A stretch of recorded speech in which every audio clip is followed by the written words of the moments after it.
ability to communicate is essential to soldiers in the battlefield. Without communication to their commanders or support units in the rear, soldiers on the front line could not send messages about their progress or request for needed supplies or call for help when things reached their worst. During World War I, messages were sometimes transmitted by wire, telegraph, or field phone. Two-way radio communications had not yet become available. Sometimes a unit would be ordered to attack over a board, and often difficult terrain, making it impossible to string the wire necessary for the communications. In these situations, a commander often carried with him a carrier pigeon. Pigeons served many purposes during the war, racing through skies in warplanes, or even being fitted with cameras to take pictures of enemy positions. But one of the most important roles they served was as messengers. An important message could be written on a piece of paper, which was then neatly folded and secured in a small canister attached to a pigeon's leg. Once the pigeon was released, it would try to fly back to its home behind the lines, where the message would then be read and transmitted to the proper military planners. The United States Army, like our own, is divided among several different specialities. The men from each speciality are trained for a particular kind of work. Infantrymen are trained to fight on the ground. Artillerymen are responsible for the big guns. Armour refers to the men who fight in tanks, and the Air Force was the name for the soldiers who fought in the air. One of the oldest of these groups of soldiers was the US Army Signal Corps. Since the birth of their nation, it was these men that were responsible for ensuring that messages between all units, including messages to other branches of service like the Navy and Marines, got through.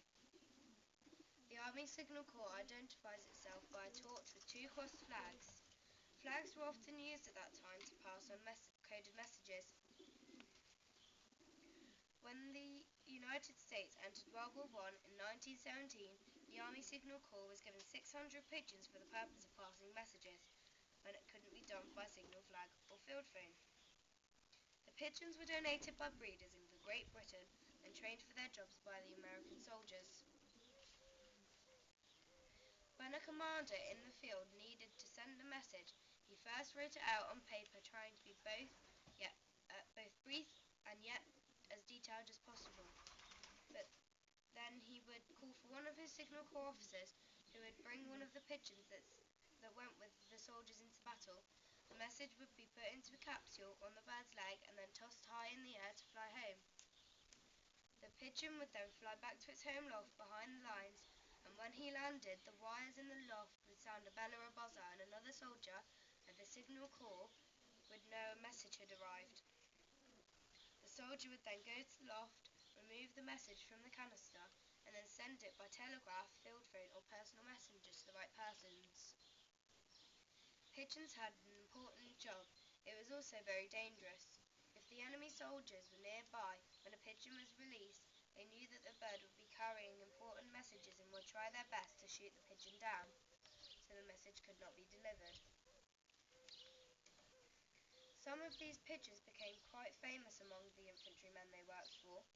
One pigeon, named the Mocker, flew 52 missions before he was wounded. Another was named President Wilson. He was wounded in the last week of the war, and it seemed impossible for him to reach his destination. But though he lost his foot, the message got through to save a large group of the surrounded infantrymen. Probably the most famous of all pigeons was Cher Ami, two French birds meaning dear friend. During several months on the front lines, during the fall of 1918, he flew 12 important missions to deliver messages. Perhaps the most important message was the message he carried on October 4th, 1918.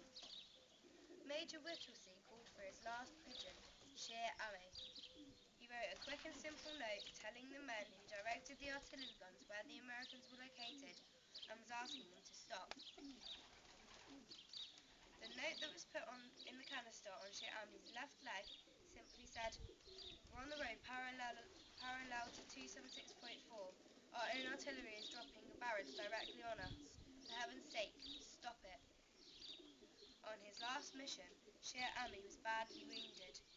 When he finally reached his loft, he could fly no longer, and the soldier that answered the sound of the bell found the little pigeon lying on his back covered in blood. He had been shot in one eye, and a bullet had hit his breastbone, making the hole the size of a fivepence. His leg was hanging by just a few tendons, and to that leg was the canister with the all-important message. Once again, Shere Ami would not quit until he had finished his job. Shere Ami became the hero of the 77th Infantry Division, and the medics worked long and hard to patch him up. They were unable to save his leg, so they carved a small wooden one for him. Shere Ami.